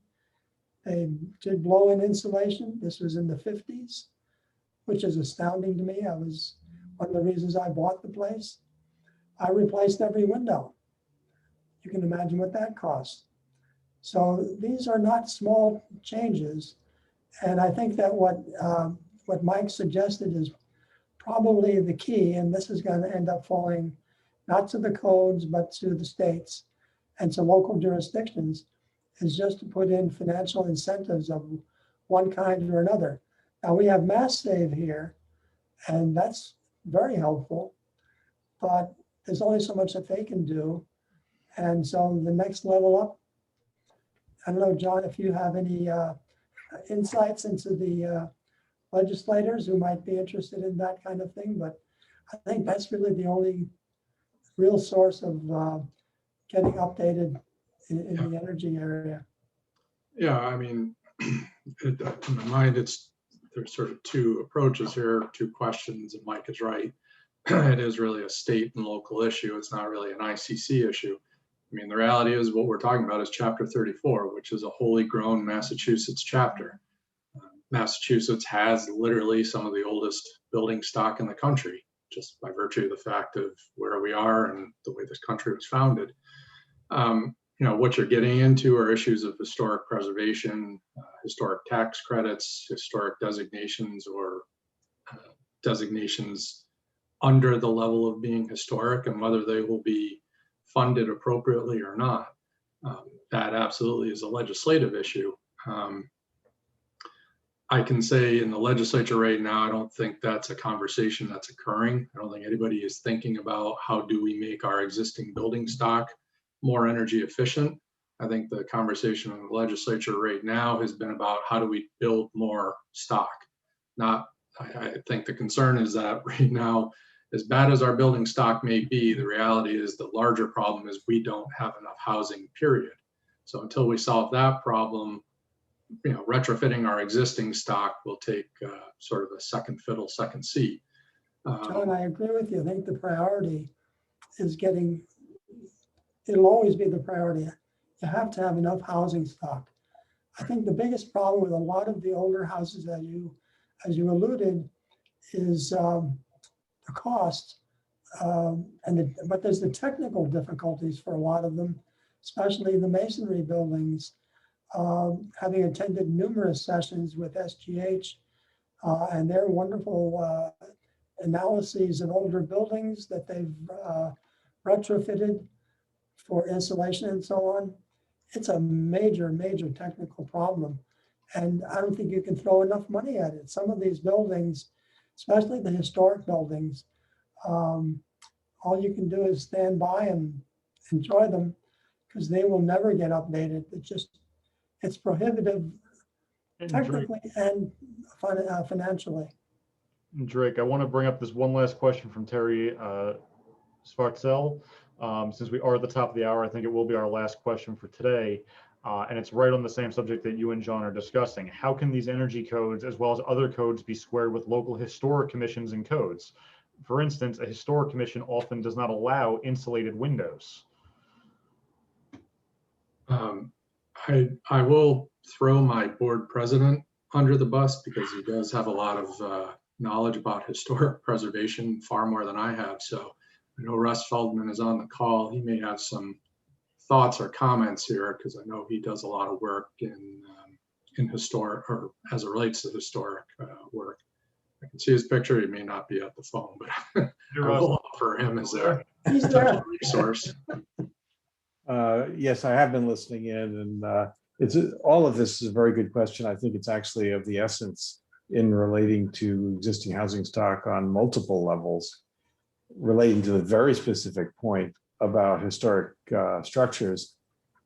Honestly, there isn't an historic commission in the Commonwealth that would reject the notion of storm windows on existing windows, because even historic structures can be made much higher performing with exterior storms, which arguably protects the historic fabric of the window itself by bearing the weather, and in fact it improves the performance quite materially.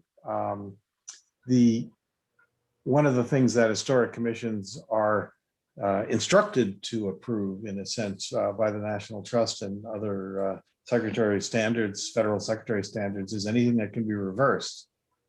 And so you can always take off a storm. They can't object to it. Now, that said, we can't build ourselves out of the energy performance problem with new housing. We need new housing for a whole variety of reasons. Economic, the region strangling on the lack of housing, and housing prices are its own public policy concern. But from an energy standpoint, we must figure out ways of making our existing stock better performing.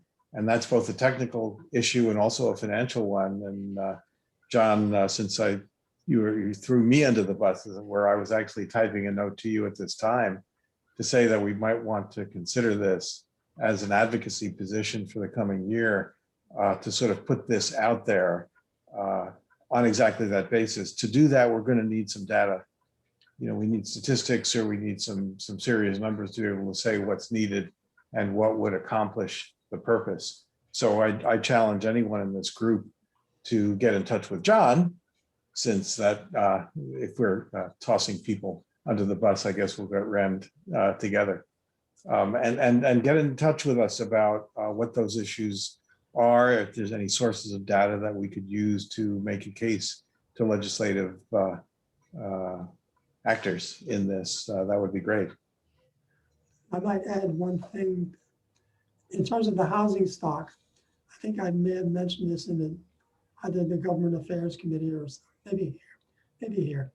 I think the only way we're going to address the housing stock issue in a very effective global sense is for, at a state level, for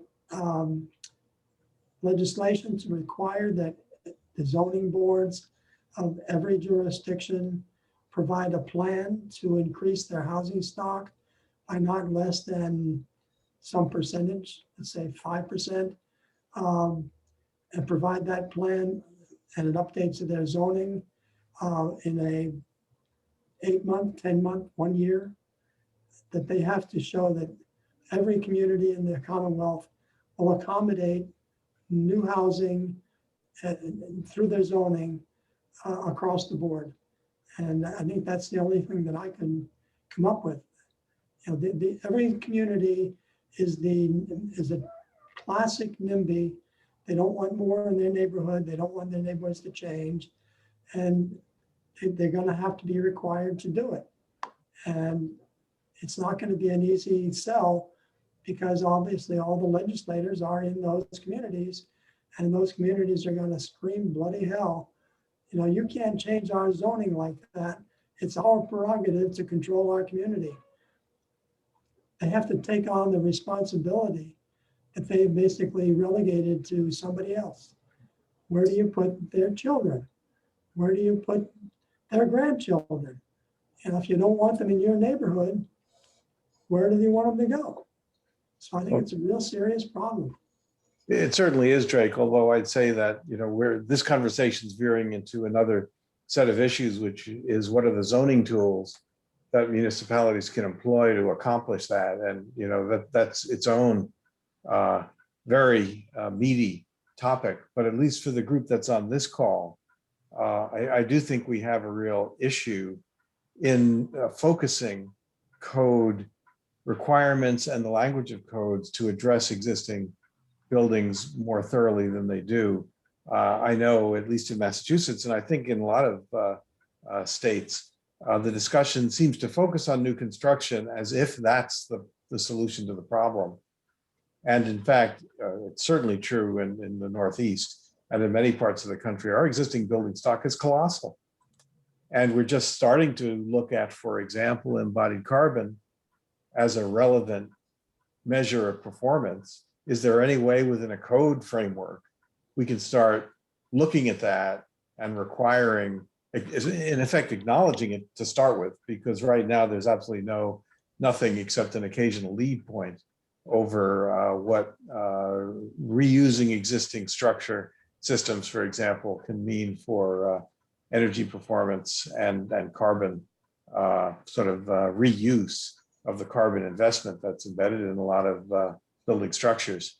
So, you know, the topic, at least in a code context, is enormous and very, very substantive. Thank you, Russ. We are a little bit into overtime. I hate breaking up a good, meaningful conversation, but I have to do it.